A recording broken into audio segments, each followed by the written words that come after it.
పెద్ద నోట్ల రద్దుపై ప్రధాని మోదీ తీసుకున్న నిర్ణయం దేశ భవిష్యత్తును మార్చడం తథ్యమని సినీ నటుడు నాగబాబు అభిప్రాయపడ్డారు. రాజకీయ నాయకులు మోదీపై విమర్శలు మానుకోవాలని హితవు పలికారు.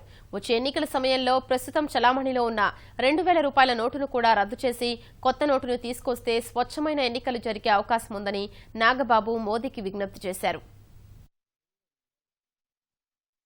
చాలా మంది అన్నారు, ఎంతమంది సఫర్ అవుతున్నారు, ఎంతమంది ఇబ్బందులు పడుతున్నారు, కామన్ మ్యాన్ కూరగాయలు దొరకట్లేదు, అమ్ముకునే వాళ్ళు బిజినెస్ దొరకట్లేదు, ఇంకొకటి దొరకట్లేదు అని. ఒకసారి వైజాగ్లో హుదూ తుఫాన్ వచ్చి వైజాగ్ అతలాకుతలం అయిపోయింది. ఆ టైంలో బియ్యం దొరికితే చాలరా దేవుడా, అంత పచ్చడి తిందామని వాళ్ళు డబ్బున్నోళ్ళే అనుకున్నారు. ఇక్కడ 1 మంత్ భరించారే అంత కష్టాన్ని.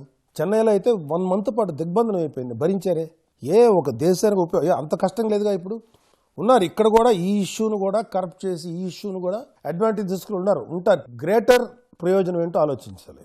సో అవి భరిస్తున్నారే. ఇందిరాగాంధీ టైంలో ఎమర్జెన్సీ వచ్చినప్పుడు కొన్ని నెలల పాటు అసలు మనిషి నోరెత్తి మాట్లాడే అధికారం లేకుండా చేశారు ఇందిరాగాంధీ గారు. అప్పుడు ఏదో కారణాలు, దాని మీద ఇప్పుడు చర్చ అనవసరం. మరి అప్పుడు భరించారుగా. 50 days ఇస్తే ఏం నష్టపోతున్నాం మనం? మేబీ కొంచెం ఇబ్బంది పడతాం. మా సినిమాలు కూడా ఆడవు కొన్ని రోజుల పాటు. నేను నష్టం ఏంటి? అరే మంచి చేసేదానికి కూడా మంచి పని చేస్తున్నాను అని చెప్పినప్పుడు కూడా మంచి కోసం నిజాయితీగా ఉన్నవాడు అతను ఆ మంచి పని చేద్దామని నిర్ణయించుకున్న వాడిని కూడా మనం తిడుతున్నాం. ఈ నిర్ణయం వల్ల వచ్చే ప్రయోజనం అంతా ఇంత కాదు. మనం ఎవరూ ఊహించలేనంత గొప్ప మార్పులు వస్తాయని నేను మనస్ఫూర్తిగా నమ్ముతున్నాను.